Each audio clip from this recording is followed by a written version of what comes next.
आप सभी को प्रीति शर्मा का नमस्कार है। आज फिर मैं आपके लिए एक और वीडियो लेके आई हूँ। आपको पता है कि मैं पिछले कुछ समय से मानसिक अक्षमता पर वीडियो बना रही हूँ। ये उसका चौथा भाग है और इसमें हम आज बात करेंगे कि इसकी मानसिक अक्षमता जो है, क्या उसे शुरू होने से पहले रोका जा सकता है? क्या इसकी रोकथाम की जा सकती है? प्रिवेंशन हो सकता है इसका? और यदि हो सकता है तो कैसे हो सकता है? और किस-किस स्टेज पर हो सकता है? ये हम जानकारी इसकी लेंगे क्योंकि हम बात कर रहे थे डिसेबिलिटी की। तो डिसेबिलिटी का जो बेसिक संबंध होता है वो गर्भावस्था के दौरान, डिलीवरी के दौरान या फिर आफ्टर बर्थ, डिलीवरी के बाद का, यानी कि प्रसव पूर्व, प्रसव के समय और प्रसवोत्तर, प्रसव के बाद। जो ये 3 पीरियड हैं ये बड़े क्रूशियल होते हैं। इस दौरान आपके बच्चे में विकलांगता यदि आ जाती है, मानसिक अक्षमता आ जाती है, तो उसका आने से पहले क्या उपचार हो सकता है, और यदि बाई चांस किसी कारणवश आ चुकी है तो अब उसका फिर हम क्या करें, वो सब हम इस विषय पर इस वीडियो में बात करेंगे। अगर लंबा वीडियो होगा तो फिर हम इसका मैनेजमेंट दूसरे वाले वीडियो में लेंगे, नेक्स्ट वीडियो में लेंगे। तो बात करते हैं इसकी रोकथाम के लिए क्या प्रयास किए जा सकते हैं। तो बौद्धिक विकलांगता जो है इसकी रोकथाम हम 3 स्तरों पर कर सकते हैं। प्राथमिक रोकथाम, माध्यमिक रोकथाम, मिडिल लेवल पर रोकथाम होती है, और तृतीयक रोकथाम यानी कि तीसरे लेवल पर रोकथाम। इसको हम थोड़ा थोड़ा सा डिफाइन करेंगे, फिर हम डिटेल में जाएंगे।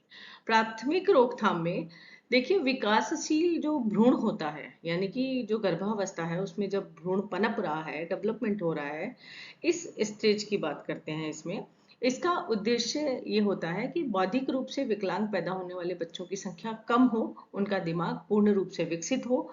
यदि गर्भवती महिला को प्रसव पूर्व कारणों से, किसी कारणवश, जैसे नशीले पदार्थों को लेना, शराब लेना, धूम्रपान करना, या फिर उसके सराउंडिंग्स में किसी के द्वारा धूम्रपान किया जा रहा है और वो स्मोक जो है, धुआं जो है उसके सांस के साथ अंदर जा रहा है, तो वो भी एक खतरनाक स्थिति है।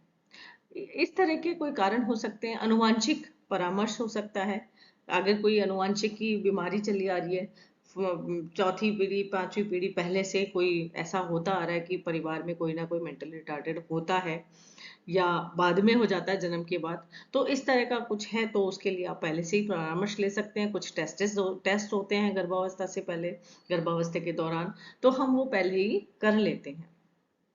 फिर टीकाकरण। टीकाकरण हम दोनों तीनों तरह स्टेज पर करते हैं, तीनों स्टेज पे करते हैं। प्रसव पूर्व टीकाकरण चलता है पूरा गर्भावस्था के दौरान, 9 महीने तक माँ का, और जब बच्चा हो जाता है तो उसके बाद उस बच्चे का टीकाकरण चलता है। तो ये दोनों ही स्टेजेस पे, दोनों ही लेवल पे टीकाकरण होना चाहिए। ठीक है। इसके साथ ही साथ इसके बारे में जागरूकता कैसे लाएं। हालांकि सरकार की तरफ से बहुत अच्छे अच्छे कार्यक्रम किए जा रहे हैं, अस्पतालों में बहुत सुविधाएं भी दी जा रही हैं, तब भी कई बार ऐसा होता है कि कुछ बच्चे छूट जाते हैं, नौकरी की वजह से, ट्रांसफर होने की वजह से। कुछ ऐसी असुविधाएं होती है कि वो एक पर्टिकुलर पीरियड जो होता है, वो टीकाकरण की जो डेट है उससे 2 दिन पहले, 2 दिन बाद में ऐसे कुछ घटनाक्रम घट गया कि बच्चा टीका नहीं नहीं लगवा पाया, या गर्भावस्था में मां नहीं लगवा पाई, तो उसके साइड इफेक्ट्स आते हैं। ठीक है। माध्यमिक स्तर पर रोकथाम में क्या होता है, इसमें बीमारी को ठीक करने या इसे नियंत्रित करने के लिए एक बार हानि होने पर की जाने वाली कार्रवाई, या फिर ऐसी कोई कार्रवाई कि जैसे मान लीजिए बच्चा होने वाला है या होने के तुरंत पहले तक ऐसी कोई स्थिति आ जाती है जिसमें कि हमें लगता है कि बच्चे को मानसिक मंदता हो सकती है, तो उन कारणों को हम दूर रखें, दूर करें, उन उन समस्याओं से हम निजात पाए पहले। इसमें पर्यावरणीय परिस्थितियों की पहचान करना, कि पर्यावरण में, घर में, घर के बाहर आने जाने में ऐसा कुछ माहौल तो नहीं है कि उसके कारण उस बच्चे पे प्रभाव पड़ रहा है। ठीक है। कहीं कोई गलत दवा ली जा रही है, उसका साइड इफेक्ट पड़ रहा है, माँ अपना ध्यान नहीं रख पा रही है डिलीवरी से पहले, उसको बार बार जुकाम, कोल्ड और दूसरी बीमारियां ऐसी हो रही हैं जो नहीं होनी चाहिए। ये सब उसमें शामिल है कि आप ऐसा वातावरण रखें घर में कि जो बच्चा हो रहा है, पैदा हो रहा है, उसके लिए अच्छा प्रभाव पड़े उस पर। माँ पर अच्छा प्रभाव पड़ेगा तो बच्चे के लिए भी अच्छा प्रभाव रहेगा। बौद्धिक विकलांगता के इन कारणों को हम सबसे पहले दूर करें तो बेहतर रहेगा। तृतीयक रोकथाम, तीसरे लेवल पे जो रोकथाम होती है ये होता है सामाजिक स्तर पर। पहली जो हम प्राथमिक स्तर पे बात कर रहे थे माँ और बच्चे के लिए, उस लेवल की बात कर रहे थे कि माँ और बच्चे के लिए क्या क्या जरूरी है। माध्यमिक स्तर पर जब हम आए तो उसके एनवायरनमेंट, यानी कि उसका बॉडी का एनवायरनमेंट, उसके परिवार का एनवायरनमेंट, उसका खुद का मानसिक एनवायरनमेंट कैसा है, मानसिक स्थिति उस महिला की कैसी है गर्भावस्था के दौरान। तो वो सब हम पर्यावरणों को देखते हैं। और जब तीसरे स्तर पे जब हम आते हैं तो सामाजिक वातावरण की बात करते हैं। कई फैमिलीज मैंने ऐसी देखी हैं कि अ, अच्छा खासा परिवार है, लेकिन जैसे ही अ, गर्भावस्था शुरू हुई तो या तो फादर जिम्मेदारी लेने को तैयार नहीं था, तो उसको वैसे टेंशन हो गई और चिड़चिड़ापन आने लगा। उस चिड़चिड़ेपन का और गुस्से का और अ, बातों का प्रभाव उस महिला पे पड़ने लगा। या फिर वो महिला मेंटली प्रिपेयर नहीं थी कि मुझे अभी बच्चा नहीं चाहिए, और फिर भी वो बच्चा ससुराल वाले या घर वालों के बर्डन पर आकर उसने जबरदस्ती गर्भावस्था को एक्सेप्ट किया, तो फिर वो वहां पे उस बच्चे के ऊपर प्रभाव पड़ेगा। दूसरी चीज, कई बार ऐसा होता है कि समाज में जब हम घर से बाहर निकलते हैं तो रिलेटिव्स होते हैं, कम्युनिटी के लोग होते हैं, वो कुछ उल्टा सीधा बोलना शुरू कर देते हैं। ठीक है, जैसे मैं एक केस आपको बताऊं। एक महिला का केस आया था हमारे पास काउंसलिंग के लिए। तो उस महिला को डॉक्टर ने कुछ टेस्ट हुए थे उसके, तो उसमें पता चला कि बच्चा मेंटली रिटार्डेड हो सकता है। ठीक है, चूंकि वो 6 महीने से ऊपर की गर्भावस्था हो गई थी, उसको कुछ सिम्टम्स अपने में ऐसे लगे, फियर्स भी था उसको, एंजाइटी भी थी, बहुत कुछ था उस महिला को, क्योंकि उसके घर का वातावरण अच्छा नहीं था। ठीक है, सास ताने मारती थी, या नंदे उसको भाभी का सम्मान नहीं देती थी, या जो भी पति भी उसके साथ इतना अच्छा कोऑपरेटिव नेचर का नहीं था। तो ऐसी स्थिति में अब उसको ये और टेंशन हो गई कि बच्चा मेरा तो मेंटली रिटार्डेड होगा, क्योंकि मुझे ही फिर करना पड़ेगा सारा। क्योंकि घर वाले ऐसे केसेस में घर वाले इतने सपोर्टिव नहीं होते हैं इंडियन फैमिलीज में। तो अगर होते हैं तो बहुत अच्छी बात है। तो अब उसके दिमाग से पहले तो वो फियर निकालने थे, फिर उसकी एंजाइटी खत्म करनी थी, फिर उसकी ये बात खत्म करनी थी कि जो होगा वो देखा जाएगा ईश्वर का, क्योंकि अबॉर्शन हो नहीं सकता 6 महीने के बाद में। जबरदस्ती आप फोर्सफुली डिलीवरी करा नहीं सकते, क्योंकि बच्चा जिंदा पॉसिबल नहीं है रहना। तो ऐसी सिचुएशन में अब उसको डिलीवरी करना, बच्चे को जन्म देना भी जरूरी हो गया, मजबूरी हो गया। लेकिन उसको एक टेंशन इतनी पड़ गई कि पहली चीज तो डॉक्टर को भी डायरेक्ट उसको नहीं बताना चाहिए, उसके घर वालों को बताए तो ज्यादा अच्छा रहता है। लेकिन अब चूंकि हो चुकी थी बात, क्योंकि आजकल सब पढ़े लिखे होते हैं तो खुद ही पूछ लेते हैं बताइए क्या प्रॉब्लम। अब उसकी जो मनस स्थिति थी जो थी, वो बड़ी खराब हुई है। और हालांकि हम साइकोलॉजिस्ट से भी उसकी बात कराई गई, हम लोगों ने भी उसको काउंसलिंग दी, काफी अच्छा उसको व्यवहार भी रखा, फिर भी जब बच्चा हुआ तो उसको माइल्ड एमआर बच्चा हुआ। तो अब ये नहीं हम कह सकते कि वो बहुत ज्यादा हो सकता था कि कम हुआ, नहीं, स्थिति जो थी वो थी, लेकिन उसको उससे फाइट करने के लिए हमें उसको बहुत काउंसलिंग करनी पड़ी और बहुत उसको टाइम टू टाइम बहुत अच्छा एनवायरनमेंट देने की कोशिश करनी पड़ी, जिसमें उसके घर वाले शामिल नहीं थे। और जब पता चला सबको, सोसाइटी में सबको, तो उसको बार बार ये चीज, अरे क्या हुआ तुम्हारी रिपोर्ट का, बच्चा कैसा है, ठीक है, या अभी भी ऐसे ही बता रहे हैं कि विकलांग होगा। तो वो विकलांग शब्द कम से कम बच्चा पैदा होने के पहले वो 3600 बार सोच चुकी थी। तो एक हम होता है ना कि साइकोलॉजिकल किस तरह से ट्रीट कर रहे हैं सामने वाले को, तो ऐसी स्थितियां भी आती हैं कई बार। कई बार मदर इतनी ज्यादा टेंशन ले लेती है कि वो उस समस्या को जो उसकी अपनी है और वो बहुत आसानी से दूर की जा सकती है, उसको सोचते सोचते सोचते समाज लेवल पे ले जाती है। तो ये भी एक समस्या है। तो इस तरह के कारण नहीं होने चाहिए, इनको अवॉइड करना चाहिए, जिसमें सबसे बड़ा रोल पति का होता है और उसके घर वालों का होता है। ठीक है, विकास के विभिन्न चरणों में रोकथाम के कदम क्या क्या हो सकते हैं। देखिए, मानसिक मंदता का इलाज वैसे तो संभव नहीं है, हम उसके साथ एफर्ट कर सकते हैं, उसको कुछ हद तक, काफी कुछ लायक बना सकते हैं। लेकिन ये सारे काम माइल्ड के साथ होते हैं, मॉडरेट के साथ बहुत लिमिटेशंस आ जाती है काम करने के लिए। ठीक है, ये मैंने अपने पहले वाले वीडियोस में बता दिया है आपको। रोकथाम का एक ही साधन है, एक ही मात्र साधन है कि प्रसव पूर्व, प्रसव के समय, प्रसव पूर्व, प्रीनेटल प्रीनेटल लेवल पर, प्रसव के समय नाटाल लेवल पर, जन्म के समय, और प्रसवोत्तर पोस्ट नाटाल, जन्म के बाद। तो ये जो जितनी भी चीजें हैं, जितनी भी एनवायरनमेंट बताए, जितने भी लेवल बताए, जितने भी सेक्टर बताए, उन सब में इन कारणों को दूर करा जाए या फिर सावधानियां बरतकर मानसिक मंदता को रोका जा सकता है। लेकिन होने के बाद बच्चा अगर जन्म ले चुका है और मानसिक विकलांग है तो फिर उसको हम दूर नहीं कर सकते। प्रसवोत्तर कारणों से सावधानियां बरतकर मानसिक मंदता को रोक सकते हैं अपन। ठीक है। अब प्रसव पूर्व रोकथाम क्या क्या करनी चाहिए? सबसे पहले आनुवांशिक परामर्श लेना चाहिए। अपने परिवार को टटोलें, उसमें कोई ऐसा तो नहीं था। काउंसलिंग लें अगर ऐसे कुछ दो तीन, जैसे एक महिला मेरे पास आती है अपने बच्चे की थेरेपी के लिए, तो उसके पता चला कि उसके भाई के घर में, उसकी दादा के परिवार के घर में ऐसे बच्चे होते रहे। ठीक है, तो कहीं ना कहीं से डीएनए में आ रही है चीज। आयु भी कारक होती है इसमें। आयु फैक्टर मैंने आपको पिछले वीडियो में बताया था। यदि महिला की प्रेगनेंसी बहुत बड़ी आयु में हो रही है, 35-40 वर्षों के बाद हो रही है, तो फिर वो ऐसे कुछ सिम्टम्स आने की संभावना रहती है बच्चे में। गर्भवती महिला को पौष्टिक आहार खाना चाहिए। उसको कई आजकल ऐसा बहुत देखा गया है कि लड़कियां बहुत चूजी हो गई हैं। ठीक है, तो शादी होने तक चूजी रहती है, चल जाता है, शादी होने के बाद भी चल जाता है, लेकिन जब वो प्रेग्नेंट होती हैं तब उनकी चूजीनेस नहीं चलती, और वो चलाएंगी तो उसके साइड इफेक्ट कहीं ना कहीं बच्चे पे आएंगे। ठीक है, तो अच्छा भोजन लें, पोषण पौष्टिक भोजन लें, पोषण करें अच्छा अपना। किसी योग्य चिकित्सक के द्वारा महिला की नियमित जांच, गर्भावस्था में जो गर्भवती है उसकी महिला की नियमित जांच होनी चाहिए, और ये जांच अच्छे स्वास्थ्य केंद्र से या सरकारी स्वास्थ्य केंद्र से करवानी चाहिए।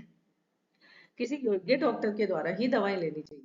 कई बार महिलाएं होती हैं अपने स्वयं के द्वारा, अपनी निर्धारित, मेरी मम्मी भी यही दवा लेती थी, मैं भी यही ले लूंगी, तो वो हर हर हर किसी की बॉडी अलग अलग होती है।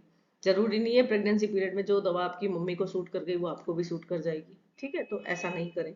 डॉक्टर के द्वारा दुर्घटनाओं की रोकथाम करें, किसी प्रकार की दुर्घटना ना हो, ये श्योर करें कि हाँ किसी तरह का गिरना पड़ना है ना, इस तरह की दुर्घटना ना हो। विषैले एजेंटों से बचें, कोई विषैले पदार्थ ना खाएं, फूड पॉइजनिंग हो जाए ऐसा ना खाएं।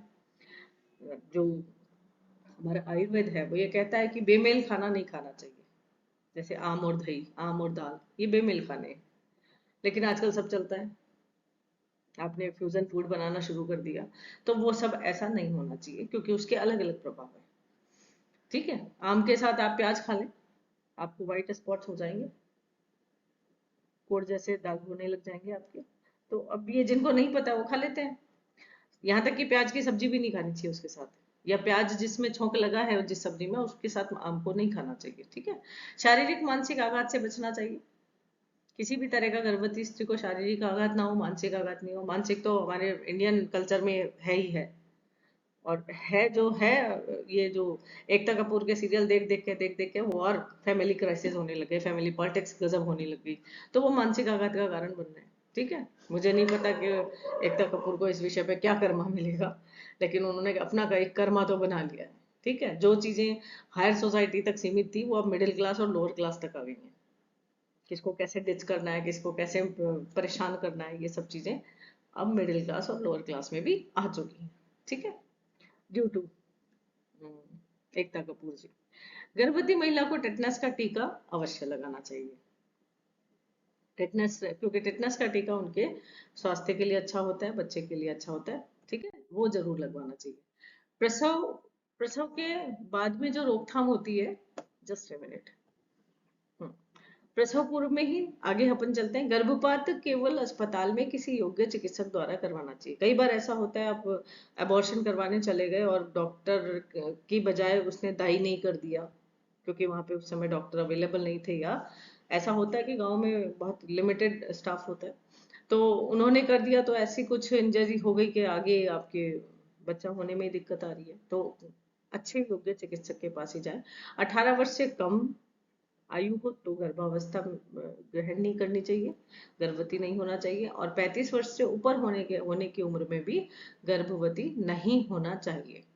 इससे मानसिक विकलांग बच्चे होने की गुंजाइश बढ़ जाती है। गर्भवती माताओं को उच्च रक्तचाप का इलाज जरूर करवाना चाहिए ऐसी अवस्था में अगर है तो।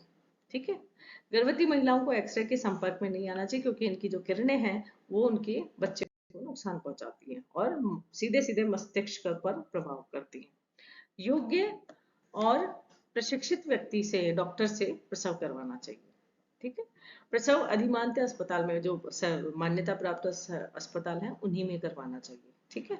आजकल वैसे प्राइवेट में भी करा लेते हैं, आजकल तो सुविधाएं बहुत अच्छी हो गई हैं। शिशु की उचित सांस लेना सुनिश्चित। शिशु हो गया है तो उसकी सांस सही चल रही है, उसकी हार्ट बीट सही चल रही है, या उसे तुरंत ऑक्सीजन दी जानी चाहिए।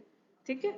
समय से पहले जन्मे बच्चों को साफ और सुरक्षित जगह पर रखना चाहिए। कई बार कई बच्चे प्री मैच्योर हो जाते हैं, है ना। प्री मैच्योर बच्चों को हम एक साफ सुथरी जगह में मशीन में रखते हैं जब तक कि उनका वो टाइम पूरा नहीं हो जाता है।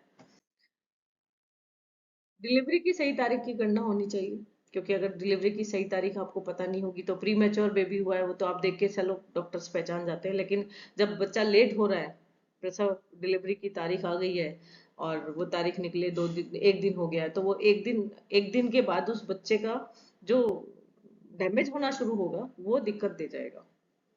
पेन नहीं हो रहे हैं तो कई बार महिलाएं नहीं जाती हैं अस्पताल।